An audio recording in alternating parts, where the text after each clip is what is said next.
Salut à tous, bienvenue dans un nouvel épisode de BS pour Build.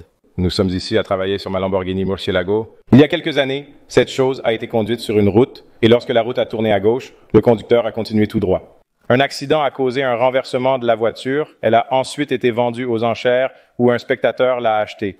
Après examen, il a décidé que le projet était trop grand et me l'a vendue pour environ 30 000 $. Nous avons la Lamborghini Murcielago, la moins chère du monde. Au cours des derniers mois, nous avons reconstruit et développé cela. Nous l'avons mise en marche et en conduite. Nous avons imprimé en 3D une carrosserie personnalisée, construit un aileron, un diffuseur arrière et d'autres super éléments. Il nous reste 3 semaines avant que cette voiture parte pour le Specialty Equipment Market Association, le plus grand salon automobile mondial. Et ça ressemble à ça, donc on a beaucoup de boulot. Mais aujourd'hui est un jour très excitant car nous allons faire quelque chose de super amusant. Je peux dire que Kyle est tellement excité par cela. Au cours du dernier mois environ, nous avons entamé le processus de création de notre propre kit de carrosserie. Donc, nous avons commencé par développer un design. Et quand je dis « nous », je veux dire que Brad Builds a fait un design génial pour le kit de carrosserie de cette voiture.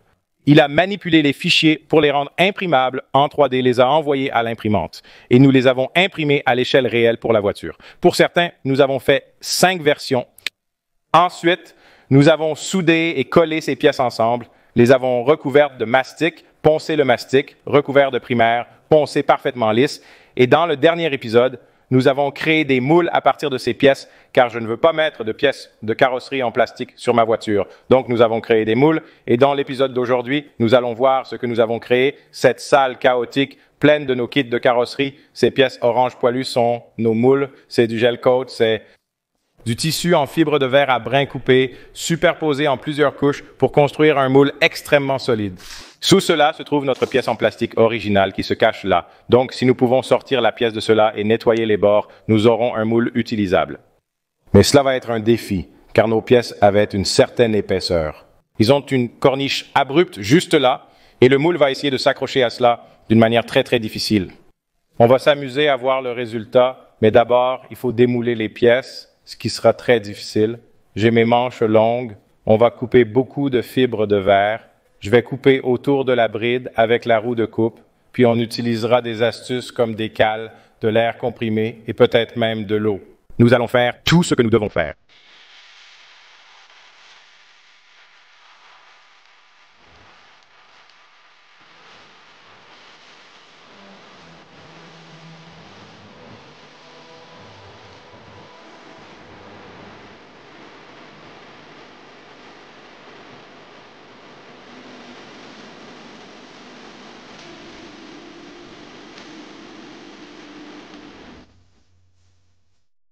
Grand succès, nous avons 8 moules pour nos 8 pièces de kit de carrosserie et ils sont tous sortis utilisables.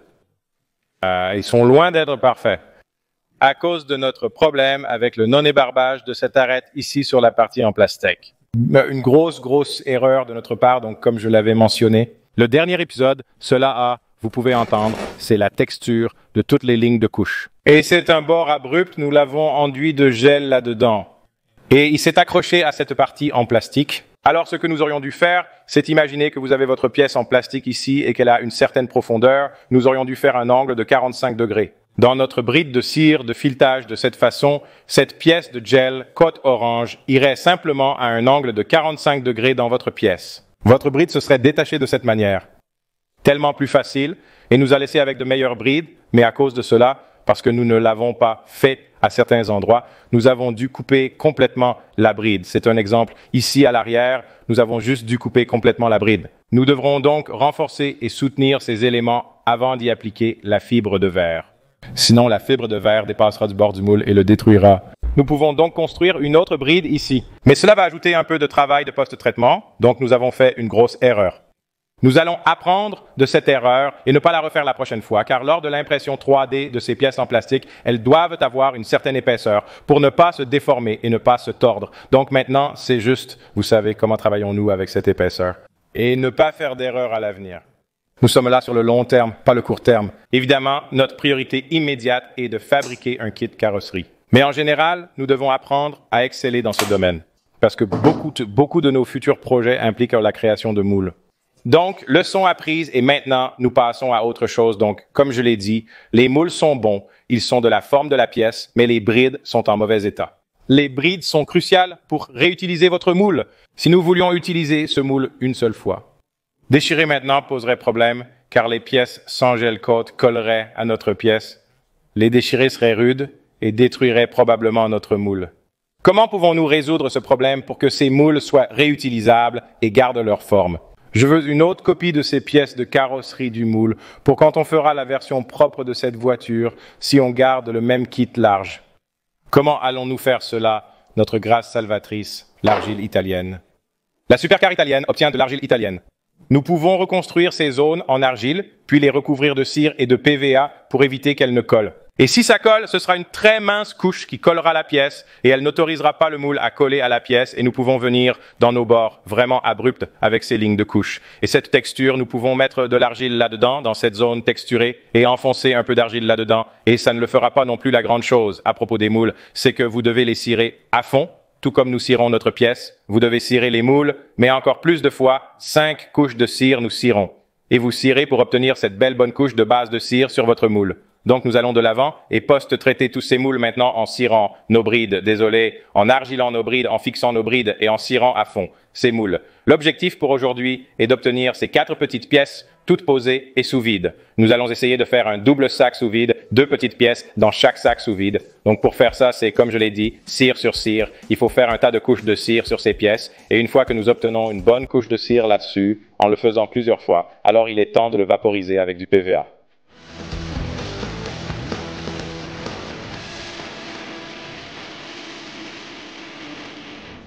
Maintenant, il est facile de remarquer que le panneau arrière de ma voiture manque, principalement un panneau arrière. Et le kit de carrosserie couvre une bonne partie de la quantité de choses manquantes, mais il reste toujours un grand trou vide là où il y a un radiateur, un pneu visible. Et j'ai déjà mentionné auparavant que je prévois de faire de cette voiture une construction propre et j'ai déjà commandé un panneau de quartier de remplacement complet pour cette voiture. Mais ce n'est pas à ce moment-là que cela se met en place. Je vais utiliser cela comme modèle et guide et faire de mon mieux pour le reproduire en acier. Une fois que je sais précisément les pièces à recréer, j'adore travailler avec ce tableau de Bélier. Je prends mon tableau de Bélier qui est une excellente simulation de l'acier et très facile à trouver. Et vous pouvez l'obtenir à Home Depot ou quelque chose comme ça. C'est juste un tableau RAM. Il protège le sol et je l'utilise pour faire mes modèles. Lorsque je découpe ces modèles dans l'acier, ils agissent de manière similaire quant à leur façon de se plier et de manœuvrer autour des bords, des coins et des courbes. Mais la section supérieure de cette pièce se plie sur 2 axes différents. Elle va horizontalement et verticalement, de l'avant vers l'arrière. Elle a une forme de dôme, donc pour cela, le panneau de Bélier n'est pas adapté, car il ne se pliera pas dans les 2 directions. Donc, l'ancienne astuce est le ruban de peintre. Prenez du ruban de peintre, enroulez-le autour et ensuite retirez-le et utilisez-le comme gabarit. C'est donc ce que je vais faire. Après avoir coupé ma pièce et tracé les lignes de pliage, il est temps de tester un nouvel outil. Eastwood nous a envoyé cette roue anglaise. Maintenant, je n'ai jamais touché une roue anglaise de ma vie. Je l'ai vue utiliser sur Internet et je suis excité d'apprendre. Donc, je vais juste continuer à la faire passer par la roue en faisant de légères modifications et ensuite tester ma pièce métallique contre mon panneau de quart de fibre de verre.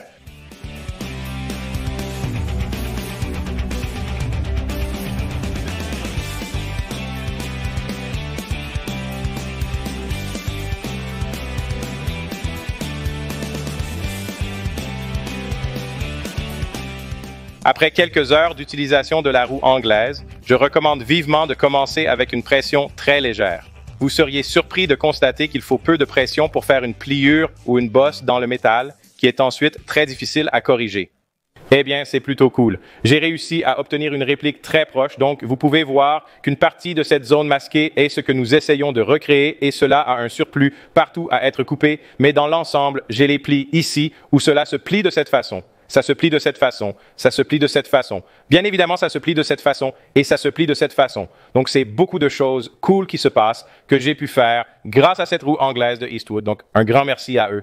Merci pour cet outil incroyable qui nous permet d'apprendre et d'améliorer nos compétences en travail des métaux. C'est génial à avoir. Je mettrai un lien dans la description. Merci Eastwood pour ça. Donc, c'est la pièce et je pourrais continuer à la travailler, mais il y a 2 choses que je n'aime pas à son sujet.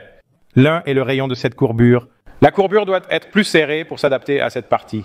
Vous pouvez voir l'angle changer. C'est arrondi, mais c'est serré. Cela se produit dans une très petite zone où cela se produit sur environ 5 cm ou plus. De plus, si je continue à utiliser la roue anglaise et à tout lisser pour que ça semble correct, le résultat n'aura pas vraiment une apparence cyberpunk. Les dégâts sur cette voiture sont censés être incorporés dans le design. Donc, j'ai besoin que cette zone ressemble à quelque chose d'assemblé à la hâte, avec de la tôle comme si elle venait peut-être d'une casse ou juste d'un morceau de ferraille réassemblé et qui a beaucoup de caractère pour le design plutôt que d'avoir l'air parfait parce que, soyons honnêtes ici. Si je voulais qu'il ait l'air parfait, je n'aurais qu'à installer ce panneau latéral qui est la façon la plus rapide et la plus facile à faire. Mais nous essayons d'avoir ce design vraiment cool parce que nous avons ici l'opportunité avec les dégâts. Juste ici, avec quelques dommages sur la porte et avec le morceau manquant de l'aile avant, nous avons cette cool opportunité d'intégrer le caractère de l'accident dans la voiture ici et je veux m'assurer que j'en profite. Pour saisir cette opportunité, je vais changer un peu les choses en transformant ces bandes en sections distinctes. Chacune d'entre elles aura donc sa propre section. En fait, cela pourrait être sa propre section. Cela va être sa propre section. Cela va être sa propre section. C'est sa propre section. Je sais que je vais comprendre ça. Et puis, je vais les souder tous ensemble, un peu au hasard exprès pour essayer de le rendre un peu plus grunge, un peu plus... C'est la partie de la construction que je sais que vous allez tous détester, mais je dois le construire pour le rendre un peu merdique. Pas que nous ne pouvons pas le construire correctement. Ou l'autre version de correct, c'est le moment d'ajouter du caractère à cette voiture. Oh, et je commence à manquer de tôle. Donc cela pourrait devenir vraiment créatif. Couverture de panneaux de car, un peu ronde, deuxième modèle, le sortir. Le découper un travail léger avec la roue anglaise, juste pour pousser ses axes, ses courbes, les courbes multidirectionnelles, là-dedans, de l'avant vers l'arrière, de côté à côté, et il se pose parfaitement sur le panneau de car. À partir de là, j'ai commencé à regarder les bandes qui vont couvrir le côté, elles vont connecter le kit de carrosserie à ce grand plat. La chose la plus importante à laquelle je pensais, c'est la laideur des soudures. Un tas de tacs ne donne pas un très bel effet. Poncer ces tacs les rendrait encore moins cool. Pour le rendre cool, la réponse est les rivets. Je vais utiliser une règle pour espacer uniformément les rivets, tracer une ligne le long du bord avec un pied à coulisse. Les morceaux de métal de récupération seront fixés uniformément au bord avec un espacement régulier. Mais avant d'y arriver, Kyle a une urgence. Il tente de superposer 3 couches de fibres de verre en 4 pièces différentes avant que la résine ne commence à durcir. Si vous utilisez un sac sous vide comme nous, la résine doit être encore malléable et douce lorsque vous la mettez sous vide. Ainsi, le vide peut pousser la fibre de verre dans tous les petits recoins et interstices. Je suis intervenu pour aider Kyle à poser la fibre de verre et la résine pendant qu'il commençait à fabriquer les sacs sous vide. Finalement, nous l'avons rattrapé juste à temps pour poser toutes les pièces, mettre un tissu de démoulage sur un tissu respirant et les placer dans un sac sous vide avant que la résine de fibre de verre ne commence à durcir.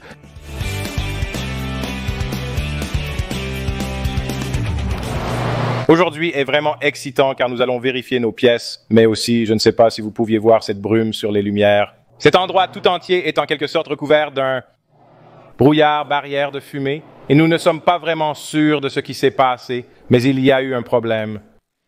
La seule chose que je peux supposer, c'est que c'était cette pompe à vide. Donc, ces deux choses fonctionnaient quand je suis revenu. Celle-ci sonnait très mal et toute son huile est ici sur le sol. Donc, je suppose qu'elle n'est pas construite comme l'autre pompe à vide que nous avons et qui peut fonctionner toute la journée, ce que nous avons dû faire plusieurs fois. Donc, nous l'avons laissé fonctionner toute la nuit. Elle a apparemment presque mis le feu à l'atelier, mais c'est incertain. Nous avons des pièces en fibre de verre dures. C'est tellement excitant. Nous allons déballer ces choses, retirer nos pièces des moules et voir le résultat.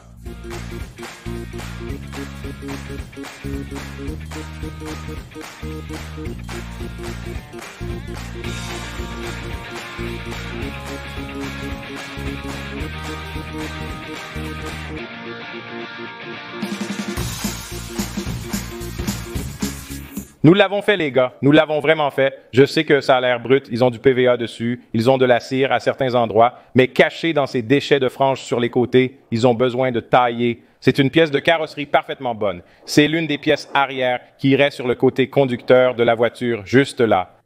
Ils sont parfaitement droits, lisses et de la bonne forme. Avec un peu de découpe et un minimum de travail de carrosserie, ils sont prêts. Nous allons vous montrer. Un commentateur YouTube a mentionné cette astuce. Nous avons percé des trous dans nos moules, puis mis des autocollants sur nos pièces pour couvrir les trous pendant la superposition. Cela nous permet d'utiliser le compresseur d'air pour souffler de l'air à l'intérieur. Et parfois, cela fonctionne à merveille.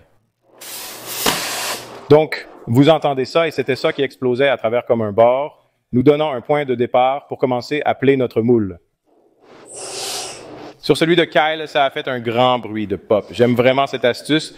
Les autocollants ajoutent de la profondeur, donc cet autocollant fait maintenant partie du kit de carrosserie. Cette chose ne se détachera jamais si nous la sortons du gel coat. Cela va certainement ajouter un peu de profondeur, donc nous devons remplir le corps par-dessus, mais cela rend le processus de démoulage vraiment rapide. Mais les gars, c'est une énorme percée. En 2019, nous avons fabriqué des panneaux de porte en fibre de carbone pour la Huracan. Mais depuis, nous n'avons rien fait de similaire. Et c'est la première fois que nous le faisons avec du gel coat. Et c'est juste, en général, c'est un très grand succès.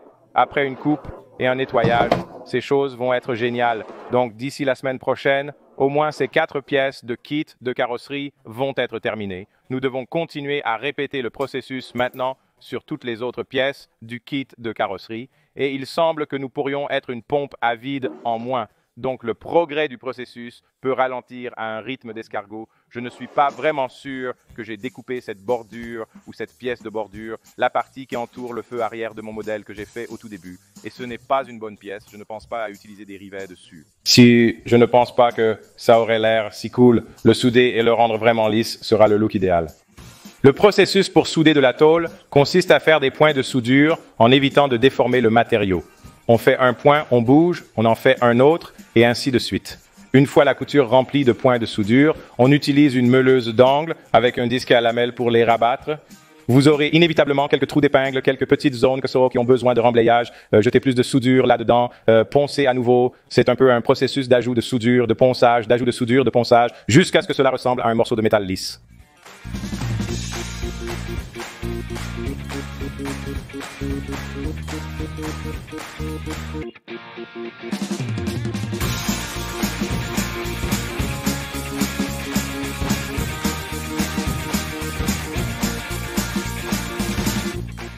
Je suis satisfait du résultat, donc je vais poser les rivets sur la ligne supérieure pour fixer le revêtement en tôle.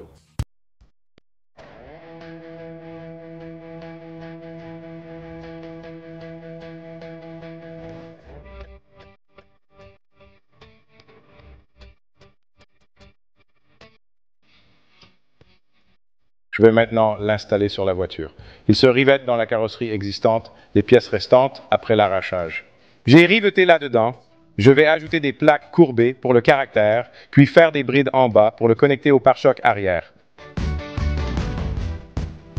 Maintenant que j'ai quelque chose qui ressemble à un panneau de car, il est temps de se lancer dans la porte. Quelque chose que je redoutais. Alors cette porte a été frappée très très fort, mais heureusement elle est encore un peu droite, mais le soudage par pincement du bas est complètement déformé. Il va falloir le refaire.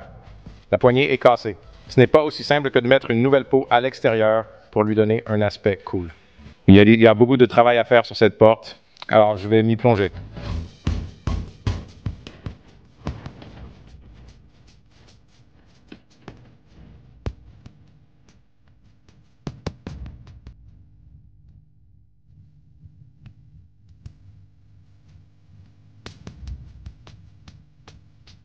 Maintenant que j'ai retiré la tôle endommagée, je peux voir que le régulateur de fenêtre, ces 2 rails de fenêtre, sont super tordus et pliés à cause de l'accident. On dirait que la fenêtre s'est écrasée contre eux et a réussi à les déformer complètement, ce qui n'est pas bon pour le fonctionnement de la fenêtre, car même si j'arrive à redresser ces choses, leurs 2 pattes de fixation sont tordues, donc faire monter la fenêtre sur le rail qui doit être exactement perpendiculaire va être délicat. Et heureusement, j'ai fait assez de tests sur les rails avant de les remettre dans la porte de la voiture pour me rendre compte qu'il y a un gros problème.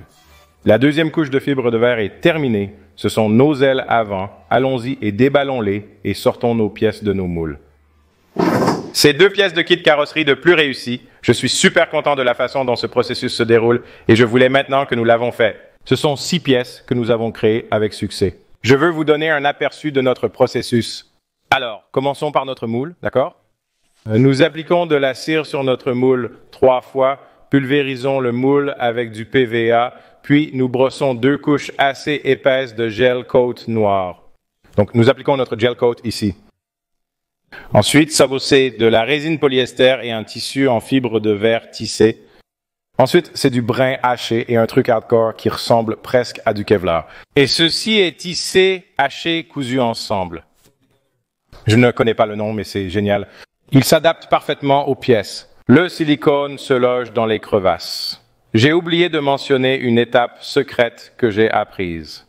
Si votre moule a des angles très serrés comme ce coin ou cette bride, voici une astuce pour ces angles étroits. Cette chose est tellement noire que la caméra ne veut pas se concentrer dessus. Des angles serrés, comme dans ceci, est un exemple parfait. Cette chose est tellement noire que la caméra ne veut pas se concentrer dessus. Des angles serrés comme dans ceci est un exemple parfait. Dans ce pic ici, où vous voulez vous assurer que vous obtenez de la fibre de verre, il peut être vraiment difficile d'obtenir les brins et les tapis et tout pour s'accumuler vraiment profondément. Donc, en fait, après ce processus ici, avant de poser le matériel, nous faisons un petit mélange. C'est un additif de silice fumé. C'est essentiellement de la fibre de verre, autant que je sache. Je ne sais vraiment pas ce que c'est, mais il est fortement recommandé.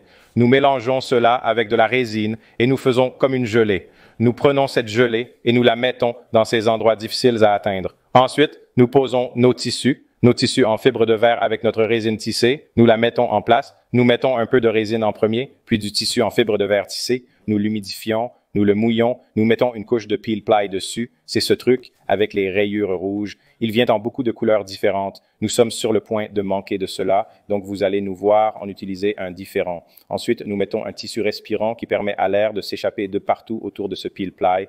Nous le mettons tout dans un sac et nous le frappons avec une pompe à vide. Les pompes à vide sont assez chères. Nous avons essayé d'utiliser cette pompe à vide à palette rotative. Je ne la recommanderais absolument pas. Elle ne fonctionne pas très bien du tout, mais en cas de besoin, vous pouvez en faire fonctionner une. Ça coûte environ 60 $ sur Amazon. C'est la pompe à vide que vous êtes censé utiliser. C'est une pompe à vide sans huile, mais je pense qu'elle coûte 4 fois, 5 fois, 6 fois ou 10 fois le coût de cette pompe à vide. Vous tirez le vide sur la chose et cela va aider à écraser tous vos tissus et tout le reste pour que vous obteniez une belle liaison serrée. Une fois qu'elle est dure, vous pouvez éteindre votre vide et la laisser sécher pendant la nuit. Il nous reste 2 pièces avant que notre kit carrosserie ne soit entièrement terminé. Mettons-les en route pendant que Kyle a été dans la cabine à travailler sur la création de ces pièces. J'ai joué avec la porte comme vous l'avez vu et j'ai fait une erreur non fatale mais énorme pendant que je coupais le métal endommagé de la porte. J'ai accidentellement coupé ce câble en acier tressé. Ceci contrôle les fenêtres. Cette pièce ici, j'ai fait beaucoup de travail pour la restaurer et la faire fonctionner. Et tout est vraiment cher. Et nous n'avons pas le temps d'attendre. Je dois donc réparer ça moi-même pour en envoyer un. Alors, j'ai acheté un nouveau câble tressé qui a le bon diamètre exact. Je dois extraire cet ancien, le mesurer, en fabriquer un de la même longueur exacte, puis comprendre comment je vais recréer ces embouts ici, car ils s'insèrent dans cette pièce juste ici. Et ensuite, je dois comprendre comment rembobiner cette chose comme elle l'était.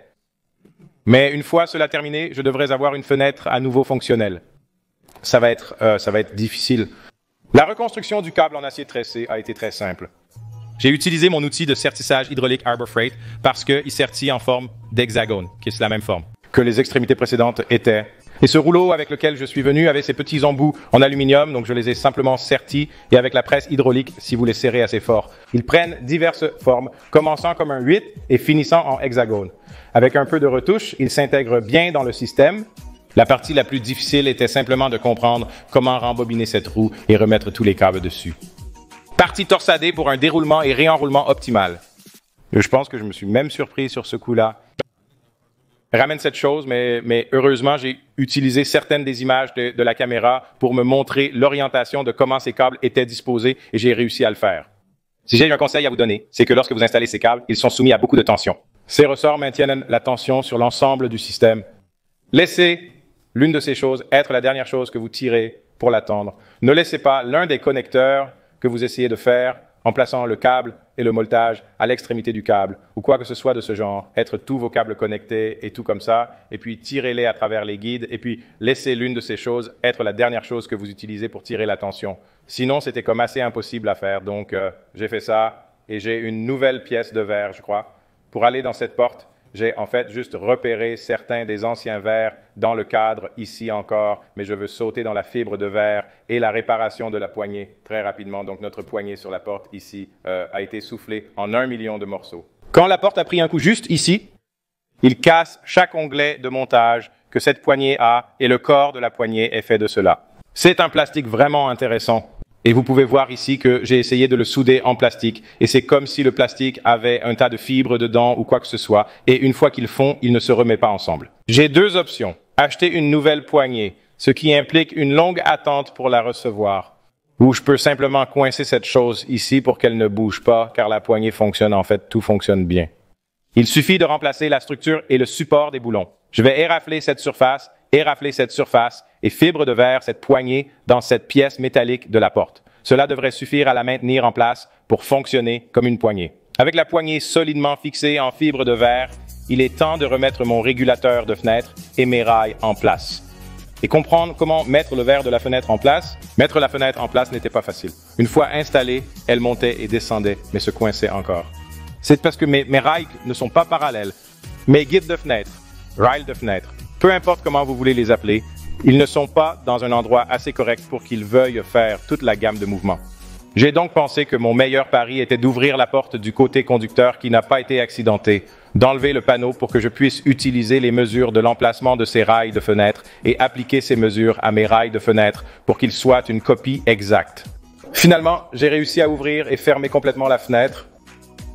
Aucun problème. Après avoir ajouté le reste du cadre de fenêtre nécessaire, la résistance est suffisante pour dire que l'opération n'est pas totalement fluide. Un peu de guidage à la main fait beaucoup avec cette fenêtre. J'ai environ 80% d'une fenêtre. Cependant, les dommages sur cette porte sont importants. Les points de montage sont incorrects, les rails de fenêtre sont remontés ensemble et le câblage du régulateur est douteux. Je vais prendre ça comme une victoire et aller de l'avant. Son fonctionnement relève du miracle. Et passer à autre chose signifie mon vieil ami la roue anglaise. J'ai rapidement modélisé l'emplacement des courbes dans la porte que je souhaite imiter et faire correspondre. J'utilise ma roue anglaise, comme je l'ai dit auparavant, en appliquant très légèrement de très petites quantités de changements au panneau et en le travaillant d'avant en arrière, en vérifiant simplement contre ma porte et j'ai pu imiter parfaitement les courbes de la porte. Ensuite, je dois simplement créer un modèle en carton représentant la quantité de métal à utiliser et son emplacement sur la porte.